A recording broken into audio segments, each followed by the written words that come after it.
CM Bhajanlal Sharma की आवाज पर हुई जन सुनवाई। सीएम ने सुनी जनता की समस्या, अधिकारियों को दिए शीघ्र निस्तारण के निर्देश।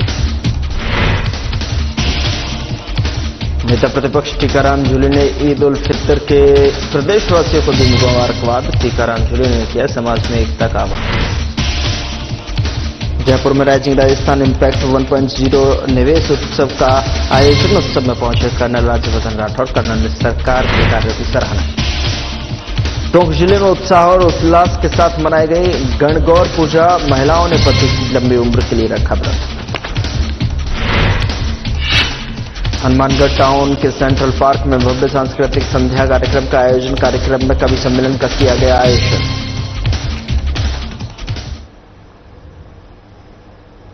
नमस्कार, मैं हूं आपके साथ गौरव राजेंद्र। बुलेटिन की शुरुआत करते हैं। सीएम भजनलाल शर्मा ने आज राइजिंग राजस्थान इंपैक्ट 1.0 निवेश उत्सव में राज्य की अर्थव्यवस्था को 2030 तक के लिए $350 बिलियन तक पहुंचाने का लक्ष्य रखा है। उन्होंने बताया कि राज्य सरकार पारदर्शिता, सुशासन और नीतिगत सुधारों के माध्यम से राजस्थान को देश का सर्वश्रेष्ठ निवेश स्थल बनाने के लिए प्रतिबद्ध है और इस दौरान 3 लाख करोड़ रुपए के निवेश प्रस्तावों की ग्राउंड ब्रेकिंग की गई है। आपको बता दें कि सीएम ने 16 मार्च से 30 अप्रैल तक के सभी नए MOU direct land allotment policy लागू करने की घोषणा की है। साथ ही राज्य में 18 नए औद्योगिक क्षेत्रों की स्थापना और 4 लाख सरकारी तथा 6 लाख निजी क्षेत्र में रोजगार सृजन का लक्ष्य रखा गया है।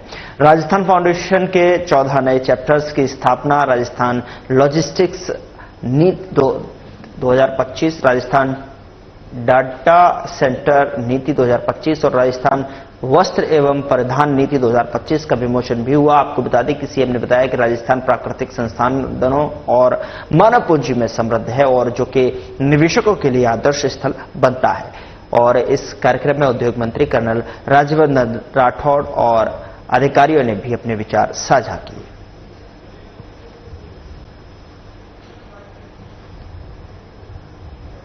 सीएम भजनलाल शर्मा ने सोमवार को मुख्यमंत्री निवास पर जनसुनवाई की और उन्होंने वहां पर उपस्थित प्रत्येक व्यक्ति से आत्मीयता से मुलाकात की है। आपको बता दें कि संवेदनशीलता के साथ में जनता की समस्याओं को सुना। सीएम ने संबंधित अधिकारियों को इन समस्याओं के शीघ्र निस्तारण करने के निर्देश दिए हैं।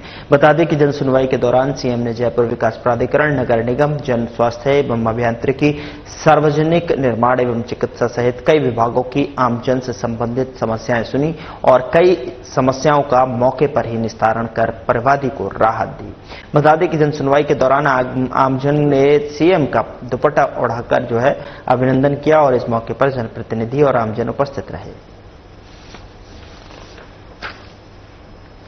तो सीएम ने जन समस्याएं सुनी। जनता के बीच में जनता दरबार लगाते हुए उन्होंने सभी लोगों से आत्मीयता से मुलाकात कर उनकी समस्याओं को सुना और शीघ्र ही निस्तारण के निर्देश भी वहां पर दिए गए।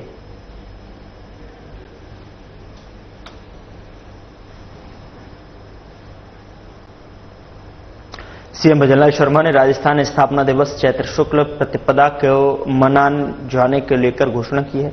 बता दें कि एक ऐतिहासिक और महत्वपूर्ण कदम है और इस निर्णय के बाद में राज्य भर में राजस्थान दिवस के उपलक्ष्य में कई कार्यक्रम बड़े धूमधाम से आयोजित किए गए। राज्य के देवस्थानों में विशेष पूजा अर्चना भी की गई और इस पहल पर देश और प्रदेश के साधु संतों, महंतों और आचार्यों ने सीएम शर्मा का आभार भी जताया है। साधु संतों ने सीएम के इस निर्णय की सराहना करते हुए कहा कि यह सनातन संस्कृति और भारतीय परंपरा के लिए एक नई पहल है। बागेश्वर धाम के धीरेन्द्र कृष्ण शास्त्री, आचार्य मृदुल कृष्ण गोस्वामी और अन्य संतों ने इस निर्णय को ऐतिहासिक और सराहनीय बताया है। उन्होंने कहा कि इस पहल से राजस्थान का मान सम्मान बढ़ेगा और भारतीय संस्कृति को बढ़ावा मिलेगा। सीएम भजनलाल शर्मा के इस निर्णय से राजस्थान वासियों में हर्ष का माहौल है और यह निर्णय राज्य की समृद्ध संस्कृति और परंपराओं को मजबूत करने में महत्वपूर्ण भूमिका निभाएगा।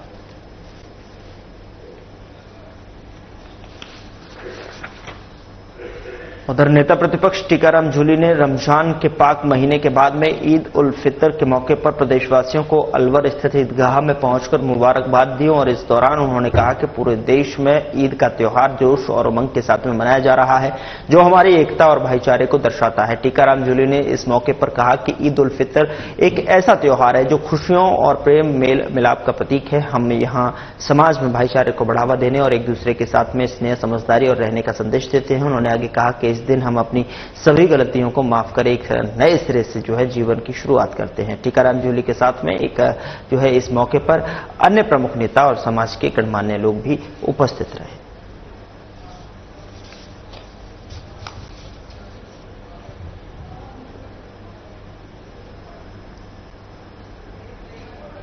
अलवर शहर के ट्रांसपोर्ट नगर में नगर निगम द्वारा बनाई जा रही सड़क पर नेता प्रतिपक्ष टीकाराम जूली जमकर भड़के। उन्होंने कहा कि घटिया सामग्री से रोड बनाया जा रहा है।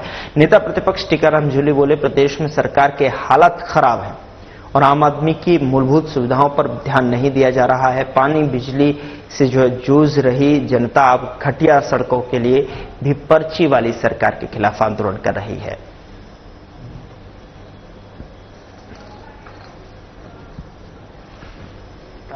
उजागर हुआ है, उसने इस पूरी सरकार की कलई खोल दी है कि किस प्रकार से काम पूरे राजस्थान के अंदर चल रहे हैं। आज ये तो मौके की बात थी कि मेरा वहां से निकलना था, वार्ड के लोगों ने वहां पे जाम लगा रखा था।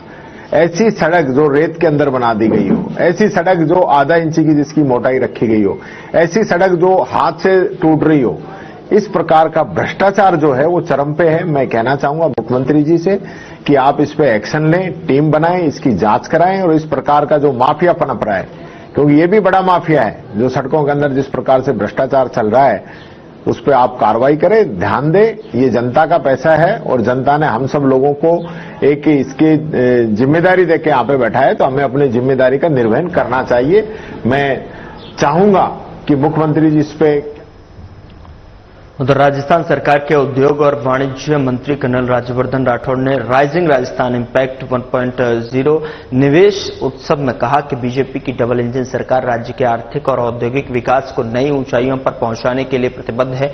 उन्होंने बताया कि राजस्थान सरकार ने सिंगल विंडो क्लियरेंस प्रणाली को प्रभावी बनाया है, जिससे निवेशकों का भरोसा जो है सीएम भजनलाल शर्मा के नेतृत्व में 3 लाख करोड़ रुपए के एमओयू धरातल पर उतारे जा चुके हैं। और मंत्री राठौड़ ने कहा कि राज्य में नवीनीकरण, ऊर्जा, पर्यटन, विनिर्माण और एमएसएमई जैसे क्षेत्रों में अपार संभावनाएं हैं। सरकार 4 लाख से अधिक नौकरियों के सृजन की दिशा में काम कर रही है और राजस्थान को 30 लाख करोड़ रुपए की अर्थव्यवस्था बनाने के लिए काम किया जा रहा है। और आपको बता दें कि राजस्थान जल्द ही वैश्विक निवेश हब बनने की दिशा में जो है अग्रसर है।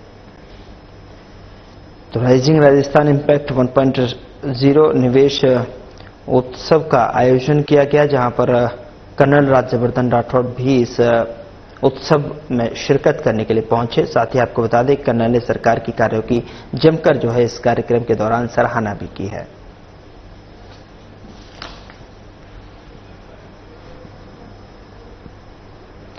उधर राजस्थान दिवस के मौके पर जो है प्रदेश की सांस्कृतिक धरोहर को प्रदर्शित करने के लिए the grand heritage chase car rally का भव्य आयोजन किया गया। इस रोमांचक कार रैली का फ्लैग ऑफ पर्यटन विभाग के सचिव रवि जैन ने अमर जवान ज्योति से किया गया। बता दें कि उन्होंने प्रदेशवासियों को राजस्थान दिवस की शुभकामनाएं दी और कहा कि इस साल राजस्थान दिवस को उत्सव के रूप में मनाया जा रहा है, जिससे कि लोक कला, संस्कृति और सामाजिक उत्थान को नई दिशा मिलेगी। राजस्थान पर्यटन विभाग और Indian chamber of commerce Rajasthan chapter के संयुक्त प्रयास से आयोजित इस रैली में 30 से अधिक कारों में जो है हिस्सा लिया गया है। प्रतिभागी जयपुर के ऐतिहासिक स्थलों जैसे हवा महल, आमेर किला और जंतर मंतर से गुजरते हुए सांस्कृतिक और ऐतिहासिक पहेलियों को हल करते हुए आगे बढ़े। बता दें कि समारोह का समापन जयपुर के होटल फेयरमाउंट में हुआ, जहां पर विजेता टीमों को पुरस्कृत भी किया गया। और आईसीसी राजस्थान चैप्टर की अध्यक्ष जयश्री पेड़ीवाल ने इस आयोजन को राज्य की सांस्कृतिक धरोहर और पर्यटन को बढ़ावा देने के लिए एक महत्वपूर्ण कदम बताया है। उन्होंने कहा कि यह आयोजन पर्यटन को नई दिशा देने और राजस्थान की समृद्ध विरासत को आगे बढ़ाने में सहायक होगा।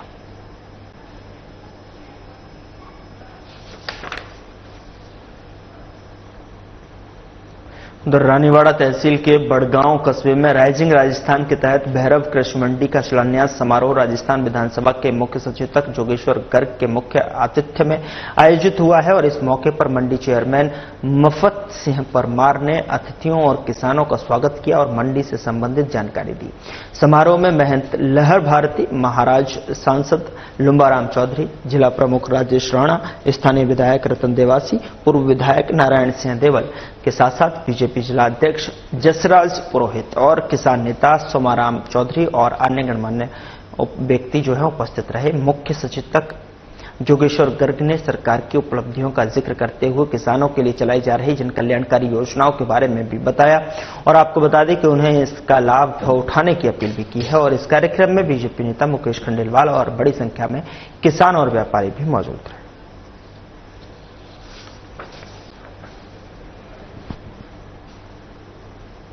उधर जिले में आज गणगौर उत्साह और उल्लास के साथ में मनाई गई। इस दिन भगवान शिव और देवी गौरी की पूजा का महत्व है। इनकी पूजा से वैवाहिक जीवन में सुख और सौभाग्य का वास होता है। महिलाओं ने अपने पति की लंबी उम्र और खुशहाल वैवाहिक जीवन के लिए व्रत रखा। बता दें कि अविवाहितों के योग्य वर की कामना की। गणगौर पूजा के दौरान महिलाओं ने देवी पार्वती को 16 श्रृंगार का सामान चढ़ाया। जिस घर में इस वर्ष लड़की की शादी हुई है वहां विशेष पूजा हुई। शाम को मंदिर चारभुजानाथ जोशियों के मोहल्ले से मैं लवाजमे के साथ गणगौर की सवारी निकाली गई। सवारी में 5 से 7 घुड़सवार हाथों में केसरिया झंडा लिए चले, साथ में नगाड़ा, शहनाई वादक, झांकी भी रही। सवारी जोशियों के मोहल्ले से महाराणा प्रताप बाजार, संघपुरा और घंटाघर सब्जी मंडी होते हुए चतुर्भुज तालाब पहुंची। वहां से पूजा अर्चना के बाद में उसी मार्ग से वापस मंदिर चारभुजानाथ पहुंची।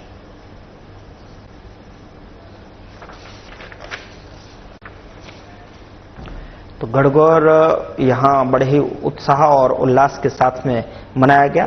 बता दें कि गणगौर पूजा के साथ में यहां लोगों ने झांकियां और पूजा अर्चना विधि विधान के साथ में की गई और इस दिन का जो है बड़ा ही खास महत्व होता है, जिसको लेकर जो है ये गणगौर पूजा यहां पर महिलाओं ने पति की लंबी उम्र के लिए और जिनकी अभी शादी नहीं हुई है उन्होंने अपनी शादी की इच्छा के साथ साथ यहां पर पूजा कर गणगौर की सवारी भी निकाली गई और विधि विधान के साथ में पूजा अर्चना भी की गई।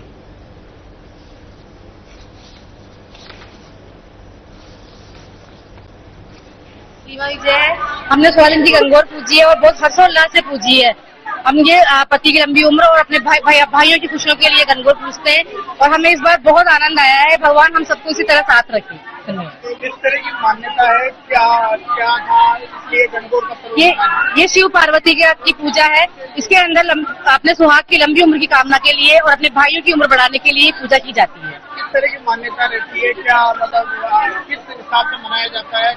इसके अंदर हम 16 दिन की गणगौर पूजते हैं। 16 दिन तक रोज धोप लेने जाते हैं और शिव पार्वती की पूजा करते हैं और उस दिन 16 दिन पार्वती जी ने इसकी पूजा करके शिव जी को प्राप्त किया था, इसलिए ये 16 दिन की गणगौर पूजी जाती है। और हम सब सुहागने 4 दिन पहले गणगौर के लिए गुने बनाते हैं, उनसे हम पूजा करते हैं। माता रानी को गुने चढ़ाते हैं, सखियों के साथ एक दूसरे से मिलकर गुनों को एक दूसरे के साथ लेते हैं, देते हैं और 16 श्रृंगार करके पार्वती माता की और ईश्वर की पूजा करते हैं और सबों के लिए शुभकामनाएं मांगते हैं और लंबी उम्र की अपने पति की लंबी उम्र की प्रार्थना करते हैं और सब सखियों के लिए बहुत स्नेह भावना रखते हैं।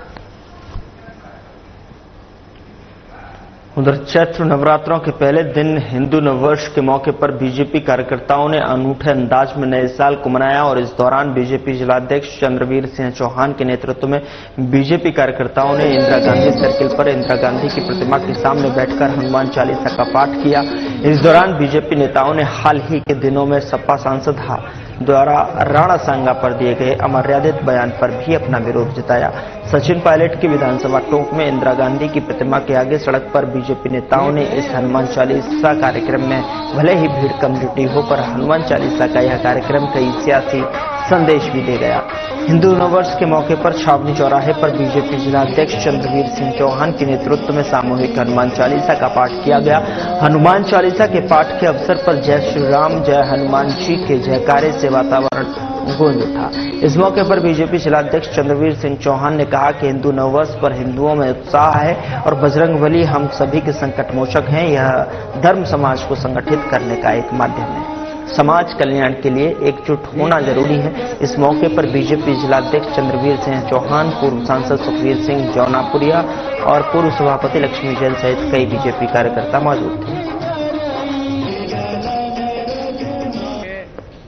ये हमारा हिंदू नववर्ष है और हिंदू नववर्ष के उपलक्ष्य पर आज जिस प्रकार से आपने देखा है, टोंक के सभी चौराहों पर हर जगह हनुमान चालीसा के पाठ हो रहे हैं, सुंदरकांड के पाठ हो रहे हैं। हमारी हिंदू संस्कृति का, हमारे हिंदू समाज का ये गौरव है। और आज से ही हमारे सब घरों में घट पूजन भी हो रहा है और राजस्थान दिवस भी है।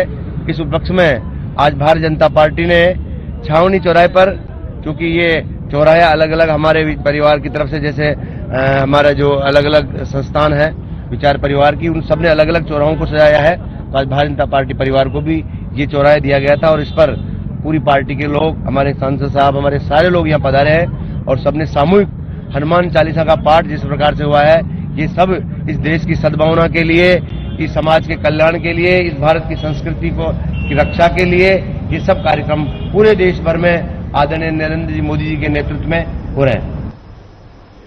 उधर आम आदमी पार्टी ने जयपुर में आगामी नगर निगम चुनाव की तैयारियां तेज कर दी हैं और प्रदेश कार्यालय में आयोजित जयपुर कार्यकारिणी की बैठक में नगर निगम चुनाव की रणनीति और संगठन विस्तार पर चर्चा हुई। बैठक में पार्टी ने जयपुर में संगठन को मजबूत करने और अधिक से अधिक पार्षद जिताने के लक्ष्य पर विचार किया है। जयपुर जिला अध्यक्ष अर्चित गुप्ता ने घोषणा की कि नगर निगम चुनाव के लिए सभी विधानसभाओं में एक चुनाव कमेटी का गठन किया गया और उन्होंने कहा कि हम अपनी मौजूदगी को हर विधानसभा में मजबूत करेंगे और पार्टी की नीतियों को प्रभावी ढंग से जनता तक पहुंचाएंगे। जयपुर जिला सचिव राजपाल फोगाट ने कार्यकर्ताओं को उत्साहित करते हुए कहा कि पार्टी जयपुर में नगर निगम चुनाव पूरी ताकत के साथ में लड़ेगी और पारदर्शिता प्रशासन के लिए संकल्पित है। पार्टी ने संगठनात्मक ढांचे को मजबूत करने और जनसंपर्क बढ़ाने पर भी जोर दिया।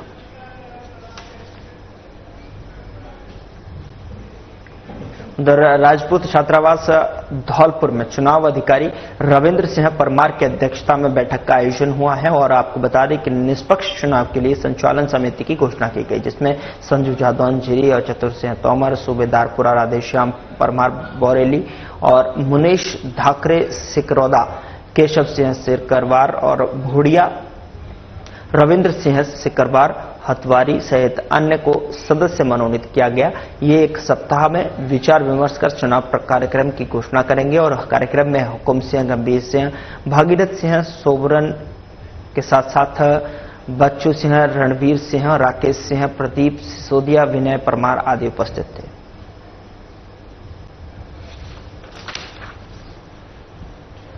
खबर हनुमानगढ़ से है, जहां पर हनुमानगढ़ टाउन के सेंट्रल पार्क में भव्य सांस्कृतिक संध्या कार्यक्रम और कवि सम्मेलन का आयोजन किया गया और इस मौके पर जो है प्रसिद्ध कवि शायर जिनमें चिराग शर्मा, नदीम शाद और राजेश चड्डा, रूप सिंह राजपुरी और डॉक्टर प्रेमचंद भटनरी कवि सम्मेलन में बांध दिया। और आपको बता दें कि अपनी गजल से किया और कवियों की शेर शायरी सुन दर्शक मंत्रमुग्ध हो गए। कवि सम्मेलन के बाद में सांस्कृतिक कार्यक्रम का भी आयोजन किया गया, जिसमें अंजनी कुमावत और किशनगढ़ से चारी लोक नृत्य, सुमन नोहर और राजस्थानी गायन राजेश नाथ गोगामेडी, भीड़ एवं बपंग वादन रुखसाना बानो मनोहर, राजस्थानी गीत गफूर खान जैसलमेर राजस्थानी के साथ में कालबेलिया प्रस्तुत की गई और कार्यक्रम में जिला कलेक्टर कानाराम, पुलिस अधीक्षक अरशद अली, उप जिला कलेक्टर उमेदी लाल मीणा, बीजेपी जिला अध्यक्ष प्रमोद ढेलू और एससी मोर्चा के प्रदेश अध्यक्ष कैलाश मेघवाल,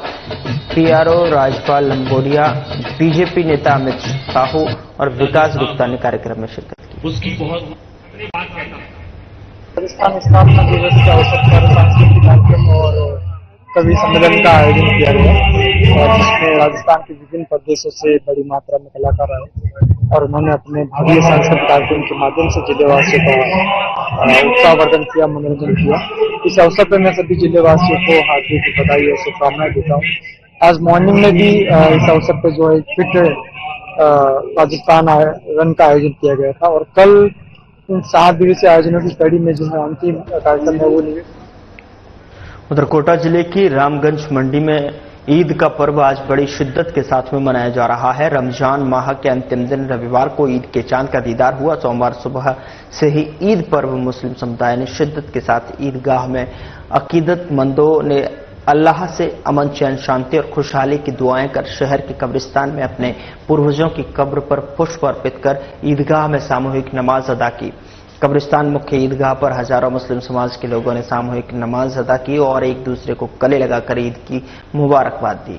मुस्लिम भाइयों ने सामूहिक नमाज के बाद घरों में खीर की दावत भी रखी जा रही है। इसमें सद्भावनाओं के साथ में कई जगह हिंदू भाई भी भाग ले रहे हैं। प्रशासन, स्वयंसेवी संस्थाओं और जनप्रतिनिधियों ने भी मुस्लिम भाइयों को मुबारकबाद दी है। ईद की मुख्य नमाज जुल्मी रोड स्थित ईदगाह पर अदा की गई और ईदगाह पर सभी उत्साह के साथ में सुबह 9:15 पर नमाज अदा करने पहुंचे और ईदगाह स्थल नमाजियों से खचाखच भर गया, जहां सुबह 9 बजे करीब 2000 अकीदतमंदों ने सामूहिक नमाज की, जिसके बाद कब्रिस्तान में अपने पूर्वजों की कब्र पर फूल अर्पित कर उन्हें भी ईद की मुबारकबाद दी। वहीं समुदाय के सदर मकसूद पाया मस्जिद सहित ईदगाह के विकास कार्यों की जानकारी दी और इस मौके पर ईदगाह के बाहर कानून व्यवस्था को लेकर तहसीलदार नेहा वर्मा, सीआई मनोज सिकरवार की मॉनिटरिंग में पुलिस जवान तैनात किए गए और साथ ही ट्रैफिक पुलिस ने यातायात नियंत्रित किया गया। और इस दौरान ईदगाह के बाहर पालिका अध्यक्ष देवीलाल सैनी, कांग्रेस अध्यक्ष देवेंद्र सिंह गोयंदा, राजेंद्र धानिया, पार्षद मुकेश धाकड़ भी मौजूद रहे।